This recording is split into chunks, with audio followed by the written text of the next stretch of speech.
पंतप्रधान मोदींच्या हस्ते बहुप्रतीक्षित नावाशिवा सागरी सेतूचं लोकार्पण, उरण ते खारकोपर नवीन रेल्वे मार्गिका, बेलापूर पेंधर नवी मुंबई मेट्रोसह दिघा रेल्वे स्थानकाचा शुभारंभ। देशाचा विकास होणार ही मोदींची गॅरंटी, अटल सेतू विकसित भारताची एक झलक, पंतप्रधान मोदींनी केला देशाच्या विकासाचा संकल्प। मोदीराज आल्यावर अटल सेतू तयार झाला, मोदी महाराष्ट्राच्या पाठी चट्टाण बनून उभे, म्हणूनच महाराष्ट्रात प्रकल्पांची निर्मिती, फडणवीसांकडून मोदींचं कौतुक। देशात फक्त मोदींची गॅरंटी चालते, अब की बार 400 पार, तर महाराष्ट्रात 45 पार, मुख्यमंत्री एकनाथ शिंदेंची घोषणा। लोकसभा निवडणुकीच्या निकालानंतर भूकंप येणार, भूकंपात अटल सेतू सुरक्षित राहिला, मात्र विरोधक तो भूकंप सहन करणार नाही, मुख्यमंत्री शिंदेंचं वक्तव्य। 2 कोटी महिलांना लखपती बनवण्याचं लक्ष्य, देशाच्या कल्याणासाठी महिलांनी समोर येणं गरजेचं, पंतप्रधानांच्या हस्ते लेक लाडकी योजनेचा शुभारंभ। मोदींचा महाराष्ट्र दौरा, नाशिक ते मुंबई आणि मिशन 2024, नाशकात रोड शो सह पूजा आणि युवा महोत्सव।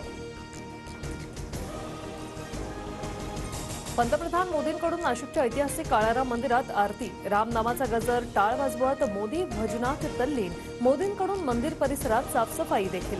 काळाराम मंदिराला भेट देणारे मोदी देशाचे पहिले पंतप्रधान।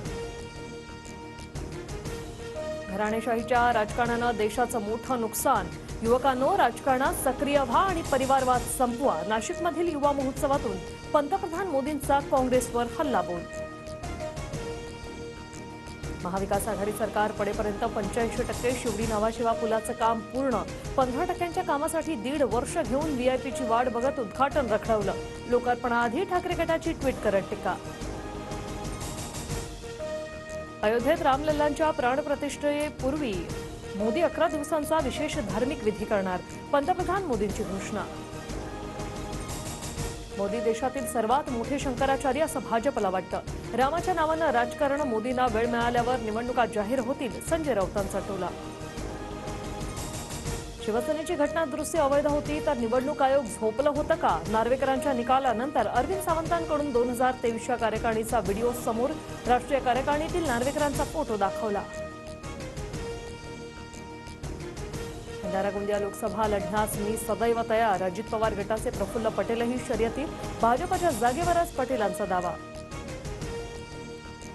नवी दिल्लीत उद्या इंडिया आघाडीची ऑनलाईन बैठक होणार, ऑनलाईन बैठकीत राहुल गांधी, शरद पवार, उद्धव ठाकरे सहभागी होणार। जरांगेंच्या आंदोलनामुळे मुंबईतील सुव्यवस्था बिघडणार असल्यास जबाबदारी शासनाचीच, सामाजिक कार्यकर्ते हेमंत पाटलांच्या याचिकेवरील सुनावणी दरम्यान हायकोर्टाची टिप्पणी। पुणे विमानतळावरील नवीन टर्मिनलची केंद्रीय मंत्री ज्योतिरादित्य शिंदेंकडून पाहणी, विमानतळावरील अस्वच्छता पाहून शिंदेंनी अधिकाऱ्यांना झापलं, अधिकाऱ्यांना मराठीतून दिल्या स्वच्छतेच्या सूचना।